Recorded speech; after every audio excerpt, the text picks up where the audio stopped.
partir la segunda parte de la clase preguntándoles justamente cómo les fue con la actividad, con el desarrollo de la guía.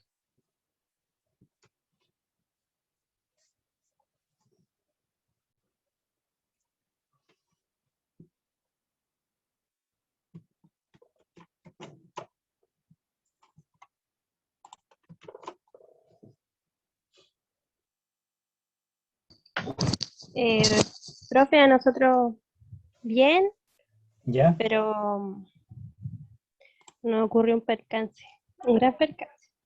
¿Qué le pasó? No, la clase pasada hicimos harto, igual nos quedó poquito por terminar. Y hoy día ya pues, vamos a terminar y no estaba el drive, no sé por qué. Así que empezamos todo de nuevo. ¿En Nos faltó serio? ahora como dos cositas por terminar, pero tenemos que partir todo, ¿no? Ya, bueno, una lástima. Así No sé que por no qué sé no. si esperamos para subirlo o qué. O lo subimos así como está. No usaron ninguno de los archivos compartidos que estaban en el aula virtual, entonces. Es Usaron que lo otro. hicimos en un drive porque acá no podíamos escribir. Ah, de acuerdo. Eh, claro, bueno, pueden, si quieren completarlo y me lo envían por correo y yo lo coloco después en el aula virtual para que sea accesible desde ahí. Ah, ya, ¿Ya? ya, aquí. Gracias.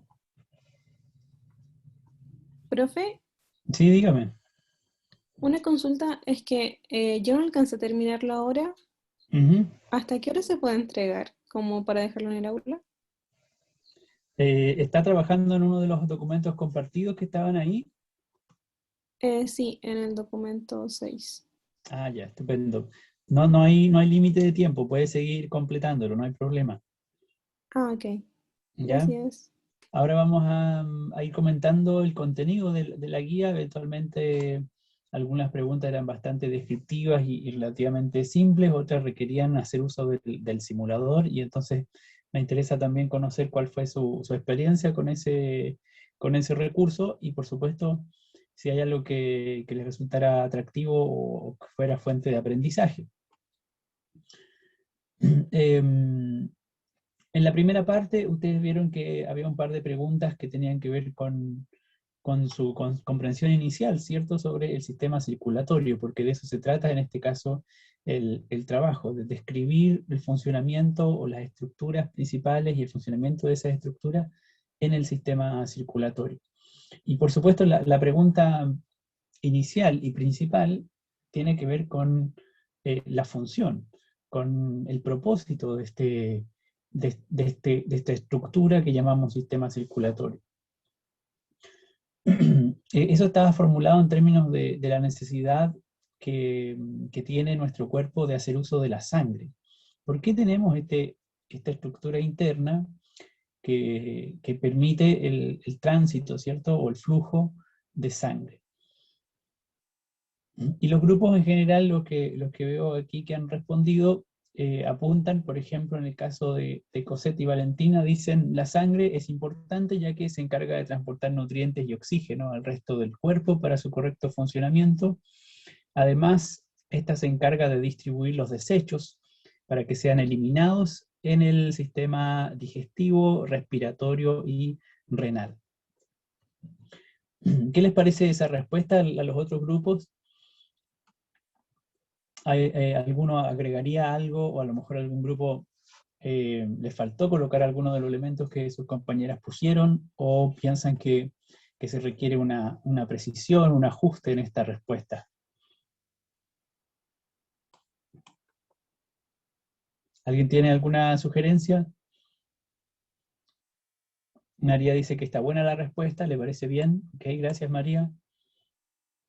Karina dice que escribieron algo parecido.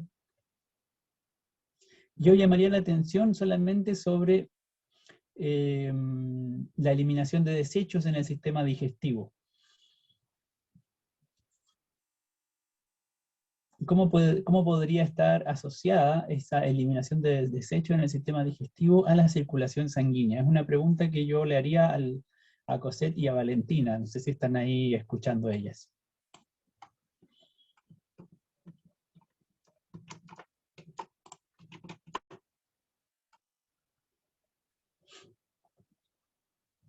Magdalena escribió que necesitamos la sangre porque esta es la responsable de llevar el oxígeno y los nutrientes a nuestro cuerpo. Fíjense que acá hay un elemento que se repite respecto de la respuesta anterior, pero hay otros elementos que no están presentes. Entonces Magdalena tendría que pensar, ¿cierto?, de qué manera su respuesta se podría completar o complementar a la luz de la idea, de la sugerencia que tenían sus compañeras antes.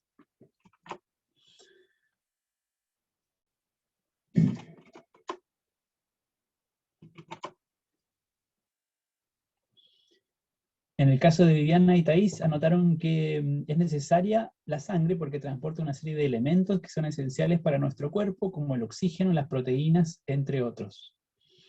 Una respuesta muy parecida a la que nos daba Magdalena antes. Probablemente también habría que complementar, ¿cierto?, esta idea con algo que habíamos leído en el trabajo de Cosette y su compañera. Así que Viviana, Thais, ¿qué agregarían a su respuesta? Daniela, María, Bárbara, Javiera habían anotado que el cuerpo necesita sangre para transportar oxígeno y nutrientes, y también nos sirve para nutrirnos, respirar y defensas, gracias a los glóbulos rojos y glóbulos blancos.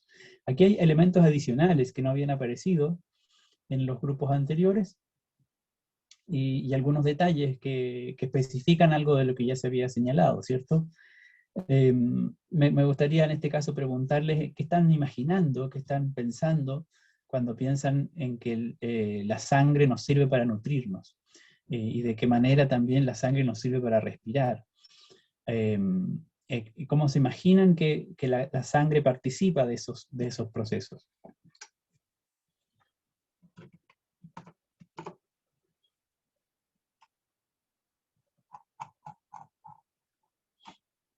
Y el último grupo que tiene respuestas, de Carolina, Araceli, María José y Catalina, dice que la sangre transporta oxígeno, nutrientes, entre otros, para que puedan funcionar de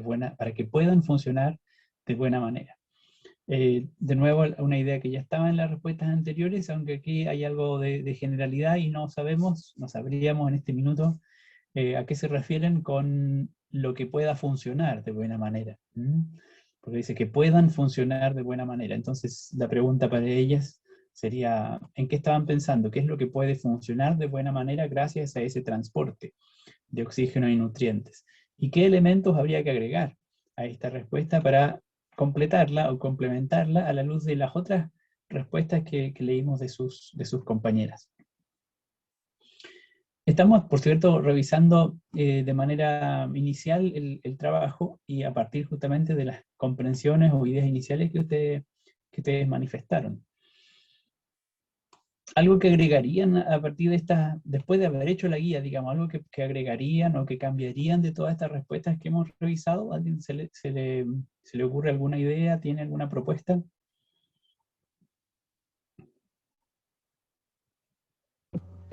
Después de hacer el trabajo, profe, yo creo que queda más que claro que la sangre es un elemento vital para el cuerpo, porque es por el medio de que todo se mantiene vivo, se oxigena. De acuerdo. Entonces, Cuando dice todo, ¿a qué se está refiriendo más específicamente? a los órganos. De acuerdo, súper bien. Sí, A los porque órganos del cuerpo. Ujú. sí, si no se oxigenan los órganos, fallecen. De Se acuerdo, necrotizan. exactamente, muy bien.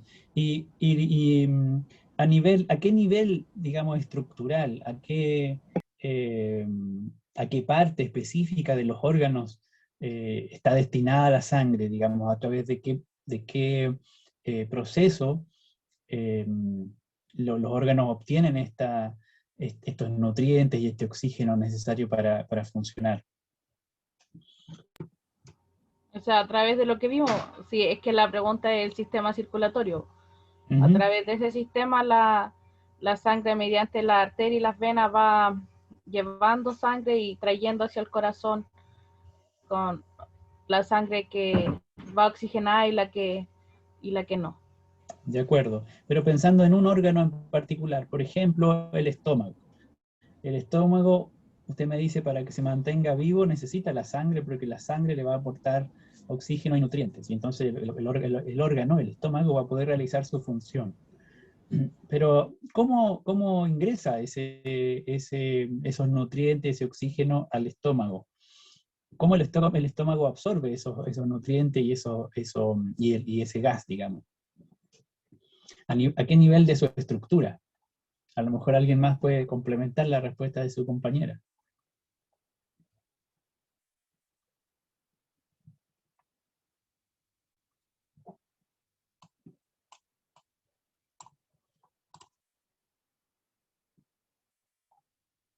Como bien dice la mayoría de los grupos, el órgano que empuja la sangre hacia todo el cuerpo es el corazón, y es parte importante, ¿cierto?, del análisis que realizamos en esta guía, el rol que juega el corazón como motor o como bomba que impulsa la sangre para que circule por todo el cuerpo. Y en esa circulación, como dice su compañera, ¿cierto?, está irrigando todos y cada uno de los órganos del cuerpo.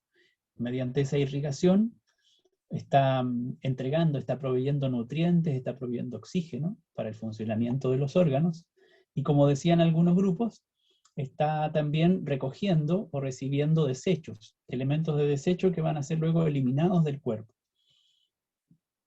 Y la pregunta que yo les hago ahora es justamente, ¿a qué nivel ocurre ese proceso de absorción de nutrientes y de eliminación de desechos en cada uno de los órganos? Si ustedes quieren, vamos a dejar por ahora pendiente esa pregunta. De todos modos, insistiría en lo que les había planteado al primer grupo inicialmente. ¿Qué rol juega el sistema digestivo en la eliminación de desechos en relación con la circulación sanguínea o con la sangre? ¿Ya?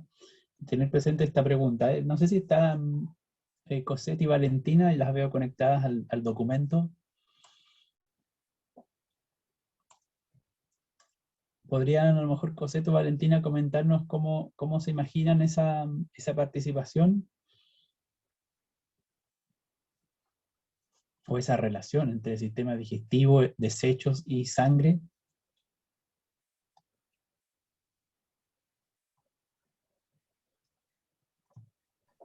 Profe, Sí, dígame. es que la verdad es que no sé si nos confundimos un poco, pero igual pensándolo un poco más podría estar como de más el hecho de poner el digestivo y relacionarlo directamente con el renal, porque va como en lo mismo. ¿De acuerdo? ¿Y por qué lo haría? ¿Por qué se le ocurre ahora o por qué duda, digamos? O sea, es que pensando cómo va en el sistema, igual hay como una conexión directa, entonces quizás, claro, se toman los nutrientes y todo, y los desechos no es en sí, no es como por el sistema digestivo, sino es más bien por el renal, entonces quizás va por ahí. De acuerdo. Claro, efectivamente, ¿cierto? Hay un sistema en el cuerpo que podemos identificar por su función excretora, que justamente su propósito es eliminar desechos. Y ahí es donde encontramos el sistema o el aparato renal. También podríamos contemplar el aparato respiratorio, porque sabemos que a través del sistema respiratorio, lo vamos a revisar luego, también eliminamos un tipo de desecho, en este caso el dióxido de carbono. A diferencia del sistema digestivo, porque en el caso del sistema digestivo, lo que está ocurriendo es la absorción de nutrientes, y eventualmente a través del sistema digestivo lo que hacemos es eliminar aquello que no fue incorporado al cuerpo dentro o durante el proceso de digestión. Pero ese proceso de desecho, digamos, de eliminación de aquello que no ha sido absorbido, no tuvo participación en ese proceso el sistema circulatorio. El sistema circulatorio va a tener participación a partir de la absorción de nutrientes.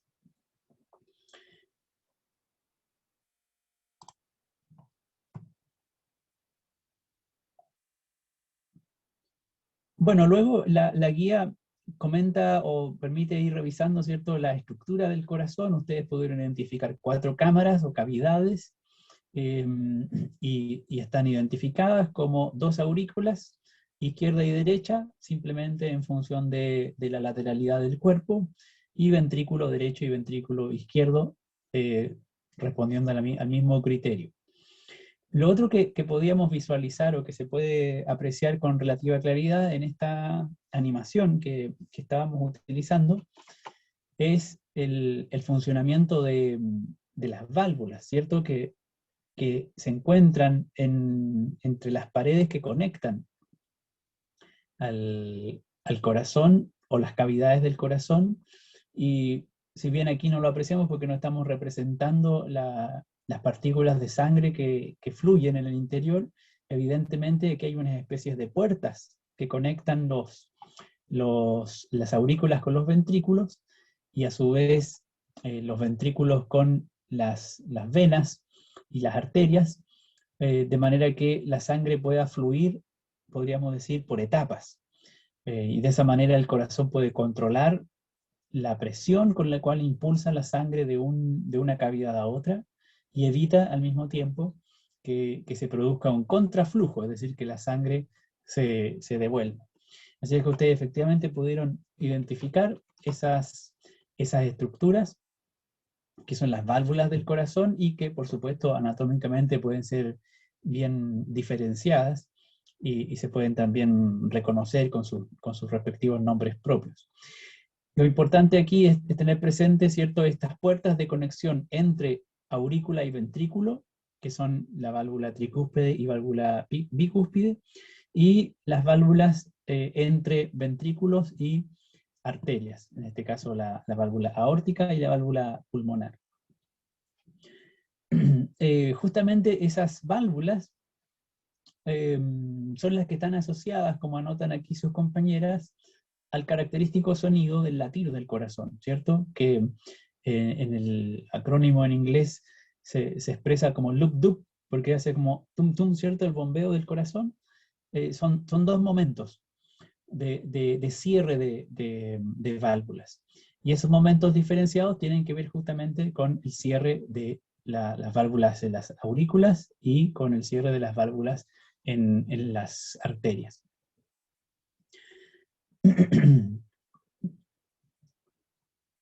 Bueno, algo simplemente descriptivo, pero que es importante reconocer cuando usamos modelos, y esto puede ser un corolario para tenerlo presente cuando hacemos uso de este tipo de recursos, especialmente en el caso de la anatomía humana.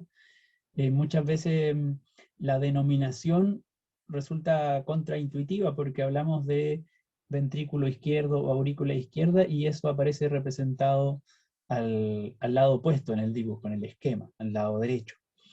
Si es que uno lo mira de frente el esquema, ¿cierto?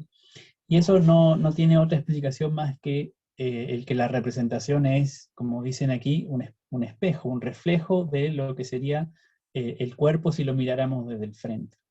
Y por eso entonces el cambio de perspectiva en la lateralidad.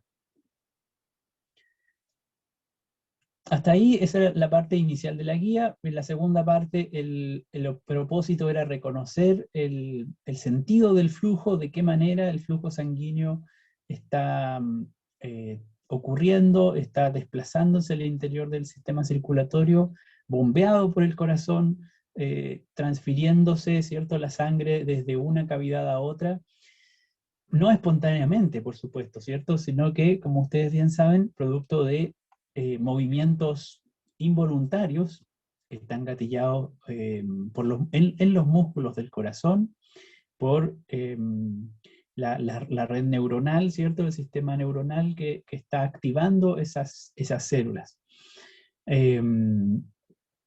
Y es ese ritmo cardíaco, el de continuas expansiones y contracciones del músculo, las que van a impulsar el flujo sanguíneo de una cavidad a otra, y así a través de las venas y de las arterias. Ustedes pudieron identificar el orden en que fluye la sangre a través de las 4 cámaras. Veamos aquí cómo respondieron los grupos. Todos, por supuesto, partimos con la aurícula derecha, ventrículo derecho, aurícula izquierda, ventrículo izquierdo.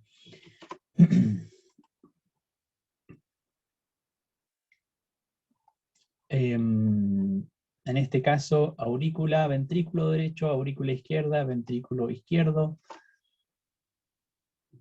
En el grupo 3 vemos también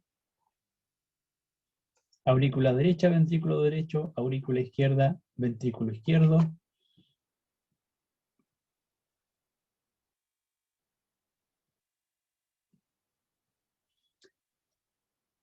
Aquí hay yo creo que un desliz en la escritura seguramente, porque está repetida, ¿cierto?, la aurícula derecha, así es que tendríamos que corregir aurícula izquierda, ventrículo izquierdo para completar el circuito. Y en el último grupo, aurícula derecha, ventrículo derecho, izquierdo, izquierdo. Bien. Efectivamente, ¿cierto?, la animación nos permitía visualizar ese movimiento activando la casilla de flujo sanguíneo. Eso queda representado en este caso con una especie de partículas, simplemente mostrándonos una porción del flujo sanguíneo. Evidentemente, siempre hay que tener presente que el sistema circulatorio es un sistema cerrado y por lo tanto está siempre lleno de sangre, está completamente copado de sangre, todo el circuito. No hay espacios vacíos en el sistema circulatorio.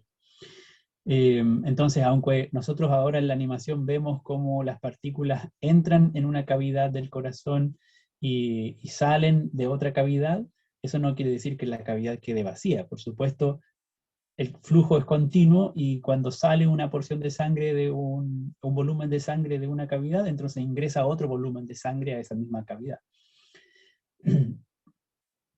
Y como vemos acá, efectivamente, entonces el flujo sanguíneo parte en la aurícula derecha, se traslada al ventrículo derecho y luego, por supuesto, hay un tránsito que es intermedio porque no estaba representado en la guía, pero para llegar del ventrículo derecho a la aurícula izquierda, entonces la sangre fluye a través de esta estructura que está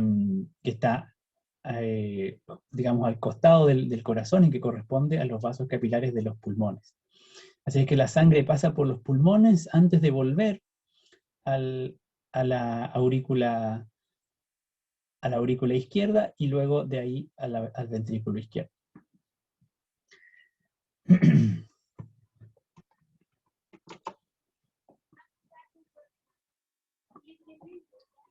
Eso es lo que estaba justamente presente en el análisis siguiente, ¿cierto? ¿A dónde va la sangre desde el ventrículo derecho? Y después, ¿a dónde se va la sangre desde el ventrículo izquierdo? Desde el ventrículo derecho sale del corazón y se va a los pulmones. Cuando vuelve desde el corazón, ingresa a la aurícula izquierda, y de la aurícula izquierda pasa al ventrículo izquierdo. Y desde ahí, ¿hacia dónde se va? Efectivamente, vuelve a salir del corazón y va a recorrer todas las estructuras, todos los órganos del cuerpo. Desde la cabeza hasta los pies y hasta los dedos, en el sentido de que recorre cada una de las secciones del cuerpo. En esta última parte ustedes pudieron recolectar muestras sanguíneas de un par de lugares distintos del cuerpo. En particular recolectaron sangre del ventrículo derecho, donde pudieron medir la concentración de oxígeno y la de dióxido de carbono. Y lo compararon con una muestra de sangre en la aurícula izquierda. Recuerden que decíamos la sangre partía en la aurícula derecha, ventrículo derecho, y de ahí se va a los pulmones, y después vuelve de los pulmones e ingresa a la aurícula izquierda. Así es que la sangre que llega a la aurícula izquierda es la sangre que viene de los pulmones, y vemos que tiene una concentración, en este caso expresado como una presión parcial, una concentración de oxígeno mucho más alta, evidentemente, la sangre que viene de los pulmones que la sangre que se va a los pulmones. Y en el caso de dióxido de carbono, hay una mayor concentración de dióxido de carbono de la sangre que sale del corazón hacia los pulmones que la sangre que viene de los pulmones y llega al corazón. Y como bien señalan en este caso, la sangre, cuando pasa por los pulmones, absorbe oxígeno y desecha dióxido de carbono. Fíjense que ese proceso de desecho de dióxido de carbono no es completo, es decir, una parte del dióxido de carbono es eliminado en los pulmones, el resto sigue circulando en el sistema. En todos los grupos vemos que algo semejante se obtiene en los datos, ¿cierto? Aquí habría que complementar esta respuesta, porque la pregunta es, ¿qué ocurre en los pulmones? Si miramos estos datos, aquí es un ejercicio interesante este, porque cuando nosotros queremos que nuestros estudiantes desarrollen ciertas habilidades de investigación científica y entonces tenemos que enfatizar qué queremos decir con eso. En este caso, la guía explícitamente les hablaba a ustedes de recolectar datos, que es una habilidad de investigación científica, y eso era relativamente simple porque la animación está configurada, así es que para ello, entonces no hay un procedimiento complejo. Pero ya hay una cierta habilidad en el ejercicio de identificar el dato correcto, digamos. Esto es parte del aprendizaje también. Y en este caso, expresar el dato, concentración de oxígeno, incluyendo la unidad de medición, es también otra característica importante de la habilidad para recolectar datos. ¿Qué es lo que tengo que medir? Concentración de oxígeno. ¿Cómo lo mido? Uso la jeringa, en este caso hay un sensor que me indica la cantidad, y esa cantidad la anoto en el recuadro correspondiente señalando la unidad de medida. Eso está muy bien. Lo mismo en estos dos ítems. Pero el siguiente ítem, cuando pide elaborar conclusiones, entonces estamos desarrollando otra habilidad científica. Aquí, por supuesto, ya recolectamos los datos, tenemos que hacer algo con ellos. Y entonces, explícitamente la pregunta nos dice que entre el ventrículo derecho y la aurícula izquierda, la sangre pasa por los pulmones, como pudimos ver en la animación, y la cuestión es, basándonos en los datos que recolectamos, es decir, tengo que explícitamente mirar esos datos y compararlos, hacerles preguntas a esos datos en mi reflexión, ¿cierto? Para responder a esta pregunta, ¿qué ocurrió en los pulmones? En esta respuesta vemos que no se hace referencia a los datos. Abajo tampoco continúa, así es que esta es la respuesta que habría que reenfocar. ¿De qué manera los datos me dan información acerca de lo que ocurrió en los pulmones? ¿Y cuáles datos? Por supuesto, lo que acabo de recolectar. ¿Alguien podría, digamos, sugerir de qué manera modificar esta respuesta? Tomando en consideración los datos.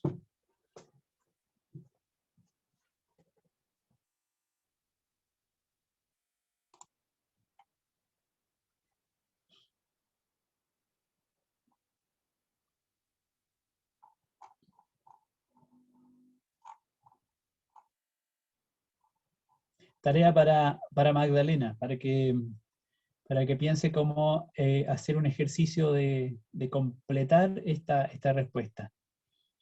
Karina sugiere Profe, algo en el chat. Sí, dígame. perdón, es que lo estaba haciendo muy rápido porque la semana pasada no estuve, entonces tenía que tratar de terminar toda la guía rápido. Pero lo voy a... ah, y le digo ahora que en verdad las otras respuestas están igual que esa, así que lo voy a terminar y Bueno, completar. Y lo hice así porque lo tenía que terminar rápido, según yo, así que ok, eso. entiendo. No se preocupe. Digamos, un ejercicio formativo no tendría que generarles ansiedad para completarlo, digamos, ya, porque lo importante aquí es que en la medida en que lo desarrollan, mi expectativa por lo menos, es que les sirva para ir aprendiendo o consolidando su comprensión. Karina dice que al salir la sangre del ventrículo derecho presenta bajo nivel de oxígeno y alta concentración de dióxido de carbono. Sin embargo, luego de pasar por los pulmones llegando a la aurícula izquierda, esta llega con mayor nivel de oxígeno y menor nivel de dióxido de carbono. Eso escribieron en su grupo. De acuerdo, es una buena descripción del proceso. A lo mejor habría que, me parece que otro grupo lo había anotado, pero a lo mejor específicamente uno podría incluso señalar la diferencia en los datos. Es decir, claramente la sangre bajó su concentración, perdón, aumentó su concentración de oxígeno en ese tránsito, en ese paso por los pulmones. Por lo tanto, tiene que haber ocurrido que en los pulmones, de alguna manera, la sangre absorbió oxígeno. Y eso no es algo que nosotros podamos, o sea, por supuesto lo podemos decir a partir de nuestro conocimiento previo, si es que ya tenemos nociones del sistema respiratorio, pero lo interesante aquí es que lo podamos decir a la luz de los datos, a partir de los datos.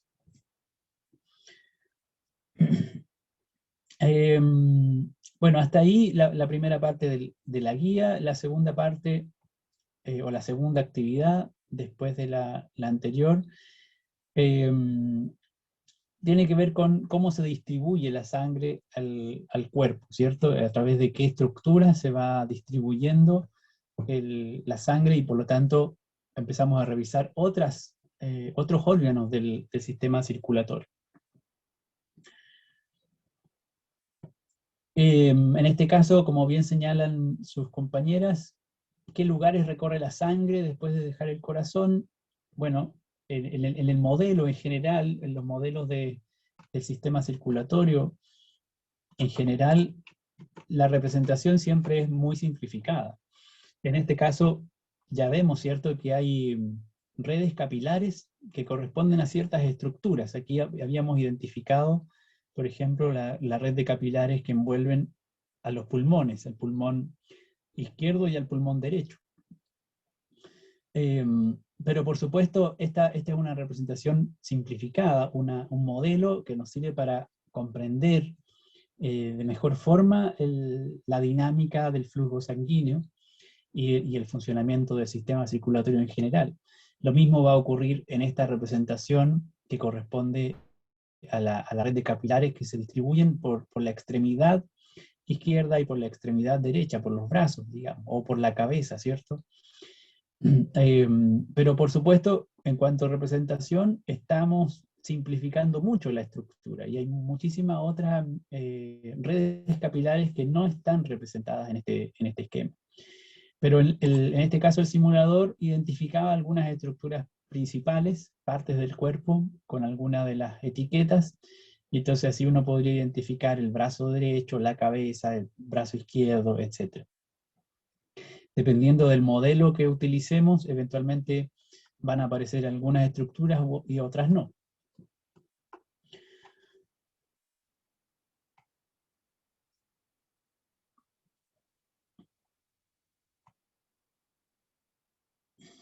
Veamos la respuesta a la pregunta 2 antes de que finalice esta primera parte de la sesión de Zoom. Nos pide aquí comparar la concentración de oxígeno, o la sangre rica en oxígeno, en qué parte de estas estructuras, en qué tipo de vaso sanguíneo hay sangre frecuentemente rica en oxígeno. El grupo aquí contesta en la arteria aorta. Este otro anota capilares. El otro grupo anotó arterias.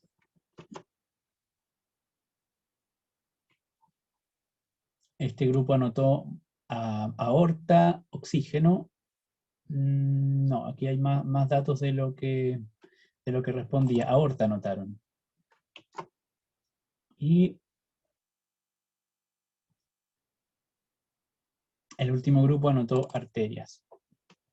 Bueno, fíjense que la pregunta es por el tipo de vaso sanguíneo. Ya se había señalado antes que la animación muestra 3 tipos de vasos sanguíneos: las arterias, que transportan sangre desde el corazón; los capilares, que son pequeños vasos que transportan la sangre a las células del cuerpo; y las venas, que transportan la sangre de regreso al corazón. Entonces, cuando nos preguntan por los tipos, tenemos que pensar en estos 3, ¿cierto? ¿Cuál de esos 3 es el que transporta la sangre rica en oxígeno?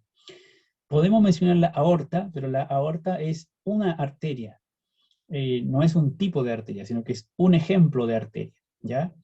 Por lo tanto, la respuesta más precisa aquí sería que las arterias, que efectivamente son la sangre que transportan la sangre que proviene del corazón, entonces son aquellas estructuras por las cuales circula la sangre más rica en oxígeno.